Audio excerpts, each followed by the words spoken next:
وہ پروموٹ کر دیتے ہیں. لیکن ایسا نہیں ہوا کہ آرمی نے بج کیا ہوگا جی ٹھیک ہے ہم اس کو چھوڑ دیتے ہیں, آپ اپنی مرضی کا بندہ جو ہے وہ پروموٹ کر لیں. اتنی جو ہے وہ اسٹرانگ ہے army. Relations between military and bureaucracy over the last 6 decades have been determined partly by the differing internal processes of change in the two institutions and partly by pressure emanating from civil society on the one hand and the international environment on the other hand. Relations between military and bureaucracy ہم 1951 سے 58 تک کی بات کر لیتے ہیں. جلدی سے اس بات کو ہم کر دیتے ہیں کہ during this period there was an alliance between the bureaucracy and the army through the gang of four. Ayub Khan کا دور تھا اور اس گینگ آف فور میں غلام محمد صاحب جو اس وقت گورنر جنرل تھے وہ شامل تھے, چودھری محمد علی شامل تھے, اسکندر مرزا اور general Ayub Khan. General Ayub Khan from the military اور باقی لوگ جو تھے وہ بیوروکریسی کے تھے. اس وقت انہوں نے گورنر جنرل غلام محمد صاحب نے جو اس وقت کے پرائم منسٹر تھے ان کو سیک کر دیا. جب انہیں سیک کیا تو فوراً جو اسمبلی تھی انہوں نے اجلاس بلایا اور ان کو دوبارہ انہوں نے کہا جی ووٹ آف کانفیڈنس دے دیا. انہوں نے کہا نہیں, انہوں نے پھر سیک کر دیا. اب جب وہ سیک کیا تو ایوب خان بھی ان کے پیچھے کھڑے تھے. ان کا جناب بالکل ٹھیک ہے آپ ضرور کریں. ایوب صاحب اس وقت فیلڈ مارشل بن چکے تھے. ملٹری جب اس کی بیکنگ پر تھی تو بیوروکریسی نے کیا کیا, غلام محمد صاحب نے محمد علی صاحب کو, چودھری محمد علی صاحب کو اناؤنس کر دیا کہ جناب یہ آئندہ پرائم منسٹر ہوں گے. اور اسمبلی کا رول آپ دیکھیے, پولیٹیشنز کا آپ رول دیکھیے کہ انہوں نے ووٹ آف کانفیڈنس ان کو دے دیا. اس لیے کہ انہیں پتا تھا کہ اس وقت حالات اس قسم کے ہیں کہ اس میں سے نکلنا بہت مشکل ہے. اگر ہم نے کیا تو یہ سب ہماری چھٹی کرا دیں گے, اس لیے بہتر ہے ہم کم از کم پارلیمنٹ میں تو بیٹھے ہوئے ہیں. The function of the constituent assembly was reduced merely to rubber stamping his actions. جو بھی ایکشنز ایوب خان صاحب کر رہے تھے یا غلام محمد صاحب کر رہے تھے, اسمبلی کی حیثیت صرف ربر اسٹیمپ کی تھی. اور یہی وجہ تھی کہ جو ہی انہوں نے نیا پرائم منسٹر, ایک کو وہ ووٹ آف کانفیڈنس دے چکے ہیں, اس کے باوجود جو ہی انہوں نے دوسرا پرائم منسٹر اناؤنس کیا انہوں نے اس کو بھی ووٹ آف کانفیڈنس دے دیا. اب اس سے next era 1958 to 1968 Ayub Khan sahib نے ٹیک اوور کر لیا. ٹیک اوور کرنے کے بعد انہوں نے بی ڈی سسٹم ایک شروع کیا, اس کو کہتے ہیں بیسک ڈیموکریسی سسٹم. اور اس میں یہ تھا کہ جو بھی پریزیڈنٹ بنے گا وہ ڈائریکٹ الیکشن اس کا نہیں ہوگا, وہ انڈائریکٹ الیکشن ہوگا کہ سارے علاقوں میں جو انڈیویجولز کسی ایک سطح سے الیکٹ ہو کر لوکل باڈی کا حصہ بنتے ہیں جس کو انہوں نے بیسک ڈیموکریسی کہا, وہ سارے کے سارے ووٹ ڈالیں گے تو پریزیڈنٹ منتخب کریں گے. اب ظاہر ہے جب ماشاء اللہ ہو, آپ چاہے اس کو بیسک ڈیموکریسی کا نام دیں یا کوئی بھی اور نام دے دیں, جب لوگ الیکٹ ہوں گے تو یہ کیسے ممکن ہے کہ وہ الیکٹڈ جو ریپرزینٹیٹیوز ہیں وہ ایک فیلڈ مارشل جو کہ مارشل ایڈمنسٹریٹر بھی ہے, پریزیڈنٹ آف پاکستان بھی ہے, اس کے حق میں ووٹ نہ دیں. آرمی میں اور بیوروکریسی میں اسی دور میں ایک پاور شیئرنگ فارمولا بھی بن گیا تھا جس میں یہ تھا کہ ایوب خان صاحب بزال پاورفل لیکن وہ سارے کے سارے کام وہ بیوروکریسی کے تھرو کرواتے تھے اور ملٹری بیک کرتی تھی ایوب خان صاحب کو. اس کے بعد 1971 کا ایرا آ گیا. 1971 سے بٹوین میں یحییٰ خان کا پیریڈ بہت تھوڑا ہے, اس لیے میں نے اس کو بہت زیادہ نہیں چھیڑا, سوائے اس کے کہ اس نے آتے ہی سول سرونٹس کچھ نکال دیے اور پرابلمز آنا شروع ہو گئیں. آپ کو پتا ہے یحییٰ خان کے بارے میں بھی کافی سارے جلوس نکلے, بٹ اینی وے اس نے ایک بہت فیئر الیکشنز, اور کہتے ہیں کہ پاکستان کی تاریخ کے فیئرسٹ الیکشنز جو تھے وہ یحییٰ خان نے کروائے. تو 1971 سے 1977 تک بھٹو صاحب آگے. During the early period of the military regime of General Yahya Khan, the position of the bureaucracy had been relegated to a relatively minor role compared to the military in the task of governance. یہ فرق پڑا, میں نے اس لیے کہا کہ بہت زیادہ میں نے اس کا ذکر نہیں کیا, لیکن یحییٰ خان کے بعد The new government of Mr. Bhutto carved out from the bureaucracy a personalized chain of command through the appointment of politically loyal individuals in key positions. At the same time, an attempt was made to reduce the power of the elite CSP of the bureaucracy, penetrating it with officers who were loyal to the PPP. Large sections of the bureaucracy were politicized and made amenable for direct use by political forces. ظاہر ہے اگر میں political reference کے ساتھ آؤں گا تو میں political forces کے ہاتھ میں کھلونا بھی تو بنوں گا, میں ان کا کارندہ بھی تو بنوں گا, میں ان کے لیے کام بھی تو کروں گا. اور وہ لوگ جو پولیٹیکل لائلسٹ تھے اور انہوں نے سول سروسز کو جوائن کر لیا, they started working for the political regime. دو ہمارے یہاں پر ٹینڈنسی یہی ہے, بعد میں وہی سول سرونٹس جو ہے وہ دوسری پولیٹیکل رجیم جو آئی اس کے ساتھ بھی مل گئے. بہت سارے لوگوں نے اپنی ہمدردیاں اس طرف شفٹ کر لیں, کچھ لوگ ایسے تھے جنہوں نے نہیں کی اور ان کو ریموو کر دیا گیا تھا. 1977 to 1988 during this period president general Zia الحق اسٹیبلائزڈ. یہ ایک فیکٹر ضرور ہے کہ اس نے بیوروکریسی کو اسٹیبلائز کیا and rehabilitated the bureaucracy, although it was very much a junior partner to the military in the task of governance. بڑے کام ابھی بھی ملٹری کرتی تھی, کنسپچولائزیشن ملٹری کرتی تھی, لیکن اس کی امپلیمنٹیشن ساری کی ساری جو تھی وہ بیوروکریسی کے تھرو ہوتی تھی. The military was formulator of the policy and the bureaucracy was made responsible for implementing it. The history of the changing balance of power between the army and bureaucracy shows a rapid increase in the weightage of the military relative to the bureaucracy in determining national policy in the major spheres of foreign policy, the economy and internal security. But کیا کیا جائے؟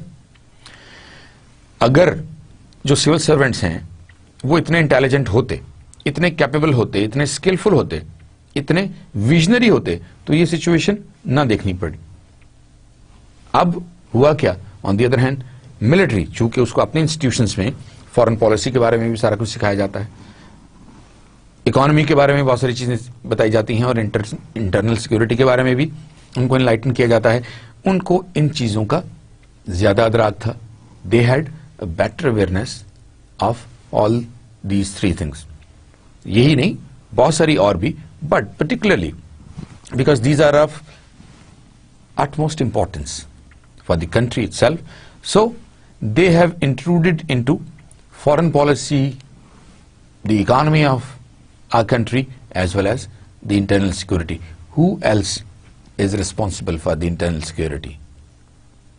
ہم جب بھی سنتے ہیں اور جب بھی انویسج آپ سوچ کے دیکھیں ذرا, ہمارے ذہن میں فوراً آرمی آتی ہے کہ انٹرنل سیکورٹی ساری کی ساری آرمی کر رہی ہے, but police that is there, district management that is there, but they have taken the second role, the secondary role rather. At the time of independence in 1947, the bureaucracy and the army had a predominant position in the structure of state power relative to the institutions in civil society. This was due firstly to the form of the freedom struggle on the one hand and the nature of the Muslim League on the other hand. اس وقت اس لیے ہوا, اس وقت ضرورت بھی بہت زیادہ تھی اور مسلم لیگ کی نیچر بھی اس قسم کی تھی کہ وہ اکاموڈیٹ کرنا چاہتے تھے, اور وہ ان کو پتا تھا کہ ہم اس وقت ہماری بیوروکریسی اتنی ڈپلیٹڈ ہے, اتنے کم لوگ ہیں ہمارے پاس اس کیلیبر کے کہ ہم یہ کام نہیں کر سکتے, تو اس لیے انہوں نے آرمی کو اس میں انوالو کر لیا.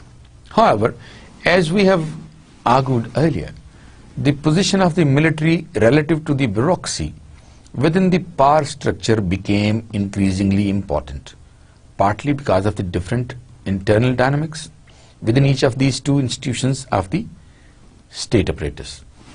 ہمارے یہاں پر جو سچویشن کریٹ ہوتی چلی گئی, انٹرنل پالیٹکس میں جو پرابلمز آنا شروع ہو گئی, ہمارے اندرونی حالات میں جو پرابلمز آنا شروع ہو گئی, الٹیمیٹلی ان حالات کی وجہ سے چیزیں جو ہیں وہ ملٹری کے ہاتھ میں جانا شروع ہو گئی.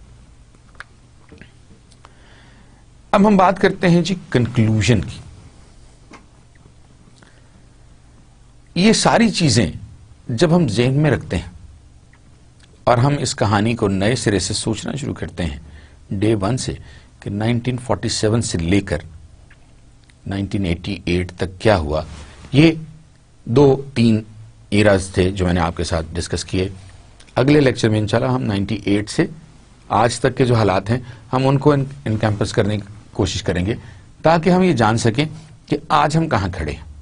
اور جب ہمیں یہ پتا چلے گا کہ آج ہم کہاں کھڑے ہیں پھر ہم بہتر طریقے سے ڈفرینشیٹ کر سکتے ہیں کہ کیا پاکستان کی گورننس جو شروع میں تھی چلتی آ رہی ہے یہاں تک پہنچی ہے, اس کی جتنے بھی فیزز تھے کیا اس میں کوئی ایک ایسا فیز بھی آیا جو کہ ایک اچھا فیز تھا, یا کیا ہم بہتری کی طرف جا رہے ہیں یا ہم ڈیٹیریوریشن کی طرف جا رہے ہیں. The political and bureaucratic elite in Pakistan has so far demonstrably failed in fulfilling its historical role of building a modern democratic polity marked with social justice within the state of Pakistan, as envisaged by Quaid-e-Azam Muhammad Ali Jinnah. اور ایسا ہی ہوا. قائد-e-اعظم محمد علی جناح جو کچھ چاہتے تھے social justice, وہ کہتے تھے جی سوشل جسٹس ہونا چاہیے, تمام قومیتیں جو یہاں پر ہیں ان سب کو ایک جیسے حقوق ہونے چاہیے, اس کے ساتھ ساتھ پاکستان کو ترقی کرنی چاہیے, ایک ماڈرن ڈیموکریٹک پالیٹی میں اس کو ٹرانسفارم ہونا چاہیے. کیا یہ ساری چیزیں ہوئیں؟ انفارچونیٹلی یہ ساری چیزیں نہیں ہوئیں. Fulfilling this role would have meant building institutions through which the will of the people could become operative within the past structure. لوگوں کو تو اس میں شامل ہی نہیں کیا گیا. لوگوں سے تو ان کی ول پوچھی ہی نہیں گئی کہ آپ لوگ چاہتے کیا ہو. ہم ابھی تک پبلک ایڈمنسٹریشن کے دور میں ہیں جہاں پر ہم لوگوں کو ابھی بھی سبجیکٹس کی طرح ٹریٹ کرتے ہیں. ہم نے ان کو ایون سٹیزنز بھی نہیں سمجھا بھی. اب ابھی بھی کسی بیوروکریٹ کے دفتر کے باہر چلے جائیں اور اس سے ملنے والے لوگوں کے بارے میں پوچھیں, آپ کو پتا چلے گا کہ وہ گھنٹوں وہاں بیٹھے رہتے ہیں. ان کو ایک وقت دیا گیا, اس وقت وہ آئے اور اس کے بعد 3-3 4-4 گھنٹے بعد کا پورا دن وہاں پر بیٹھ کے ناکام ہو کے واپس چلے جاتے ہیں. وہ اگلے دن پھر آ جاتے ہیں, پھر بیٹھے رہتے ہیں, اور اس طرح اگلا دن بھی گزر جاتا ہے. یہ پرابلمز جو ہیں یہ جب تک ہم نیشن کو اپنے ساتھ لے کر نہیں چلیں گے, لوگوں کو اپنا پارٹنر نہیں بنائیں گے, ان کو ڈیسیژن میکنگ کے اندر شامل نہیں کریں گے, تو یہ پرابلمز چلتی رہیں گی. And finally in initiating an industrialization process through which the people of Pakistan could make a contribution to the contemporary world. Research and development. کیا ہم کرتے ہیں؟ میں نے آپ سے کسی ایک لیکچر میں مجھے یاد ہے میں نے آپ سے کہا تھا ہم ری ایکٹیو لوگ ہیں, ہم پرو ایکٹیو نہیں ہیں. ہم ری ایکٹ کرتے ہیں. دنیا میں جو کچھ ہو رہا ہے ہو جاتا ہے, اور اس کے بعد جب ہمیں پتا چلتا ہے تو ہم بھی اس کے پیچھے وہی کام کرنا شروع کر دیتے ہیں. ہماری اپنی کوئی پروڈکٹ نہیں ہے. آپ ابھی بھی اشتہار دیکھ لیجیے. کسی دن آپ صرف یہ سوچ کر ٹی وی کے آگے بیٹھیے گا کہ آج میں نے اشتہاروں کو کسی اور سینس میں آبزرو کرنا ہے, اور آپ وہاں پر یہ آبزرو کیجیے گا کہ کون سی ایسی پاکستانی پروڈکٹس ہیں جن کا اشتہار آپ اس پورے دن میں دیکھ پائے. آپ کو حیرت ہوگی کہ آپ کو ایسی کوئی پروڈکٹ نہیں ملے گی. یا آپ کو سروسز کے اشتہار ملیں گے, وہ سروسز آپ نے نہیں بنائی ہیں, وہ سروسز باہر سے کہیں سے آئی ہیں, آپ ان سروسز کے صرف امپلیمنٹرز ہیں, آپ ان سروسز کو آگے دے رہے ہیں کسی اور اس سے کوئی پیسہ لے رہے ہیں. یا پھر کھانے کے اشتہارات, یا ریسٹورنٹ کا اشتہار ہوگا, یا بسکٹوں کا اشتہار ہوگا, یا اس طرح سے ریلیٹڈ اشتہار ہوں گے, چلی ملی کا اشتہار ہوگا, چوئنگمز کے اشتہار ہوں گے. لیکن آپ کو کوئی ایسی پروڈکٹ نہیں ملے گی جس پروڈکٹ پہ ہم ناز کر سکیں. اور ہمارے ساتھ ہمارا ایک اتفاق سے جاپنیز دوست تھا, تو وہ جب پاکستان آیا, یہاں پہ وہ کوئی 12-13 دن رہا, تو ہم باہر نکلتے تھے, وہ جو بات ہوتی تھی وہ سب سے پہلی بات یہ کرتا تھا, this is our product, this is our product, this is our product, this is our product, this is our product. ہم کیا کہیں؟ کچھ بھی تو کلیم نہیں کر سکتے. اس کی وجہ یہ ہے ہم لوگ ریسرچ اینڈ ڈیولپمنٹ کے نام سے بھاگتے ہیں. ہم لوگ ماضی میں رہنا زیادہ پسند کرتے ہیں. ہم آج بھی اپنے آباء و اجداد کے کارنامے ان کو بیان کرنا اپنا فخر سمجھتے ہیں اور یہی سوچتے رہتے ہیں. یہ بھی میں نے آپ کو ایک دن بتایا تھا کہ پدرم سلطان پور میرا باپ بادشاہ تھا. ہم خود کچھ بھی نہیں کرتے. It is remarkable that when ever the people, یہ ایک ایسی آبزرویشن ہے جو یہ میری آبزرویشن ہے. آپ اس سے انکار کر سکتے ہیں, آپ اس سے ڈفر کر سکتے ہیں, لیکن یہ میری آبزرویشن ہے. میں نے اس کا تھوڑی دیر پہلے بھی لیکچر کے دوران اظہار کیا تھا.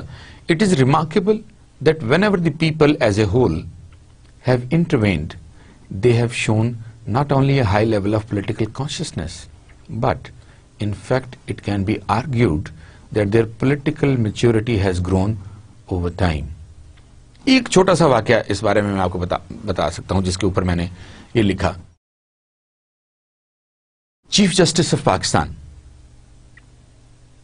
کی ری انسٹیٹمنٹ کیسے ہوئی؟ تھرو انلائٹنمنٹ آف اس.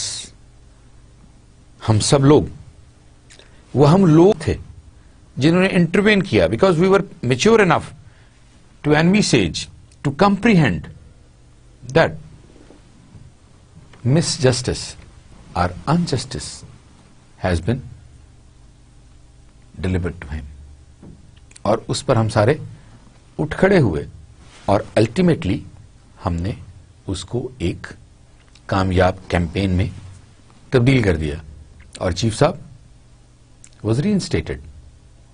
تو یہ انلائٹنمنٹ ہے, یہ میچورٹی ہے کہ ہم لوگ اب ایسی چیزوں کے بارے میں میچور ہو گئے ہیں. ہمارے پاس پرابلم صرف یہ ہے کہ ہمارے پاس ابھی ایونیوز نہیں ہیں, لیکن ہم میچور ہوتے چلے جا رہے ہیں. اور اسی میچورٹی کا آپ کے ساتھ میں نے ایک ثبوت دیا. ریفرنسز میں آپ کو بتا دیتا ہوں. حمزہ الوی صاحب کی ایک بک ہے کلاس اینڈ اسٹیٹ ان پاکستان, یہ 1983 میں چھپی تھی. میں نے اس سے کچھ ایکسرپٹس لیے ہیں, اس کو پڑھا ہے, اس کو دیکھ کے کچھ لکھنے کی کوشش کی ہے. اکمل حسین صاحب ہیں سول سوسائٹی انڈرمائن, اس کا پہلا چیپٹر, وہ بھی میں نے اس سے کچھ کمنٹس لیے ہیں. The burden of capitalist growth, a study of real wages in Pakistan, کچھ چیزیں یہاں سے لی ہیں. اکمل حسین صاحب کہ strategic issues in Pakistan economic policy, اس سے کچھ لیے ہیں. اور مشاہد حسین صاحب کی کتاب, جیسے میں نے آپ سے کہا تھا, پاکستان پرابلمز آف گورننس, اس میں سے بھی کافی ساری چیزیں, کافی سارے خیالات میں نے وہاں سے لیے. تو میں نے سوچا آپ کے ساتھ ریفرنسز شیئر کر دوں. اگر کبھی آپ لوگوں کو ان میں سے کوئی بھی پڑھنے کا موقع ملے تو یہ ہمارے لیے اپنے آپ کو انلائٹن کرنے کی ایک بہت اچھی انڈیور ہوگی. اب آتے ہیں جی کوٹ آف دی ڈے کی طرف. جیمز برائس, ایک سوشل سائنٹسٹ, بڑی اچھی ایک بات کی, پولیٹیشین بھی تھے وہ. Our country is not the only thing to which we owe our allegiance. It is also owed to justice and to humanity. اور اگلی بات جو انہوں نے کی, اب دیکھیے ہم صرف وہی کرتے ہیں. Patriotism consists not in waving the flag, but in striving that our country shall be righteous as well as strong. ہم لوگ جھنڈے ہی ہلاتے ہیں. ہم صرف 14 اگست پہ پاکستان کو یاد کرتے ہیں اور اس کے بعد پھر پاکستان کو بھول جاتے ہیں. ہم اس کے لیے اچھے کام کرنے کی کوشش ہی نہیں کرتے. ہم اس طرف جاتے ہی نہیں ہیں جہاں پر ہم پاکستان کو آج سے 25 سال بعد ایک بہت کامیاب ملک بنتا دیکھ سکیں. مجھے امید ہے کہ آپ لوگ ضرور کوشش کریں گے. یہ جو جنریشن ہے, آپ لوگوں کی جنریشن ہے, ہماری ساری امیدیں آپ لوگوں کے ساتھ, اور ہم یہ چاہتے ہیں کہ آپ کی جنریشن واقعی یہ پروف کرے کہ پاکستان ایک قوت ہے ٹو ریکن ود, اور اس کے ساتھ ساتھ آپ لوگ جو ہیں اب واقعی انلائٹنڈ ہیں اور ملک کی ترقی کے لیے کام کر رہے ہیں. اگلے لیکچر میں ہم اگلی رجیم کے بارے میں بات کریں گے اور پھر ہم اس کو وائنڈ اپ کر دیں گے اور پھر دیکھیں گے کہ نیکسٹ ایشوز. اب ہم امبریلا کے تھوڑا سا نیچے آنا شروع ہوں گے بعد میں, تیسرے لیکچر کے بعد. پھر ہم سوچیں گے کہ اس میں کون سی چیز پہلے لائی جائے. میرا اپنا خیال یہ ہے کہ ہم اسٹرکچر جو گورنمنٹ کا اسٹرکچر ہے وہاں سے شروع کریں گے, but let's see how the things turn up. اگلے لیکچر تک کے لیے خدا حافظ. آپ لوگوں سے انشاءاللہ جلدی ملاقات ہوگی. خدا حافظ.